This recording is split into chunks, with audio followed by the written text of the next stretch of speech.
नमस्कार teachers and students. आपण आज या व्हिडिओमध्ये चेंजिंग सेंटेन्सेस ह्या धड्यातली एक ॲक्टिव्हिटी बघणार आहोत. चेंजिंग सेंटेन्सेस या धड्यामध्ये तुम्ही एक स्टेटमेंट नंतर एक वर्ड रिप्लेस करून फायनली एक नवीन सेंटेन्स कसा बनवू शकतो हे दाखवलं आहे. खालती एक्सरसाइजमध्ये त्या धड्यामध्ये डोंट टच माय शीप हे जे सेंटेन्स दिलं आहे त्याचं ॲक्टिव्हिटी आज आपण बघणार आहोत. ही ॲक्टिव्हिटी टीचर्स तुम्ही क्लासमध्ये सुद्धा घेऊ शकतात. मग तुम्ही बघाल की मी एक स्टेटमेंट एक सेंटेन्स बनवला आहे, पण प्रत्येक जणाची इमॅजिनेशन वेगवेगळी असते. तर त्याच हिशोबाने तुम्ही पण ही जी स्टेटमेंट आहे डोंट टच माय शीप,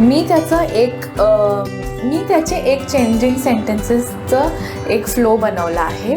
तुम्ही पण मला कमेंट सेक्शनमध्ये सांगा की तुम्ही ह्याचं फायनल उत्तर किंवा तुम्ही ह्याचं फायनल सेंटेन्स काय बनवलं.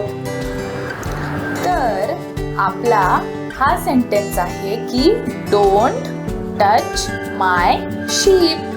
आता मला one word at a time change करायचं आहे.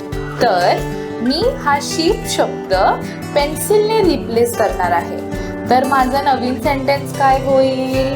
माझा नवीन सेंटेन्स होईल don't touch my pencil. Don't touch my pencil. त्याच्यानंतर मी हा शब्द चेंज करणार आहे एम बाय माय. मी काय लिहिणार आहे तिकडे? ध पेन्सिल. तर माझा नवीन सेंटेन्स काय असणार आहे?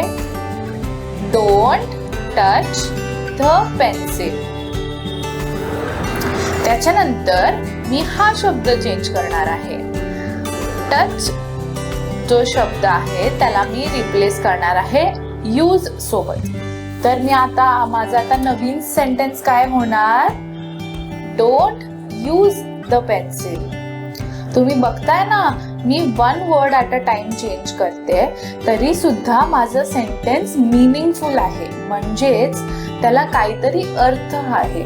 तर तुम्ही पण जेव्हा हा एक word at a time change करत असाल, तुम्हाला ही खात्री घ्यायची आहे की तुमचं सेंटेन्स मिनिंगफुल राहील. आता मला हे डोंट शब्द चेंज करायचा आहे. तर मी काय यूज करणार बरं? जर तुम्ही असता तर तुम्ही काय यूज केलं असतं इकडे? मी आता सध्या यूज केला आहे Preeti use the pencil. Preeti use the pencil.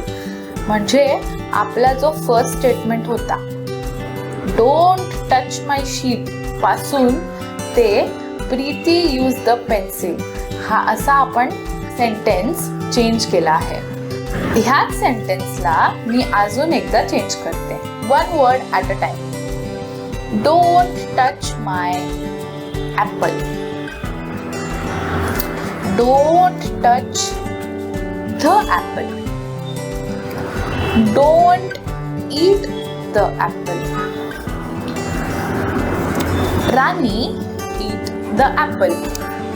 आता तुम्ही बघितलं की मी एकच सेंटेन्सचं म्हणजेच डोंट टच माय शीप ह्या सेंटेन्सलाच दोनदा चेंज करून दाखवलं.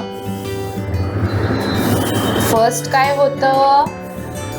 फर्स्ट होतं प्रीती यूज द पेन्सिल आणि सेकंड होतं राणी ईट द ॲपल.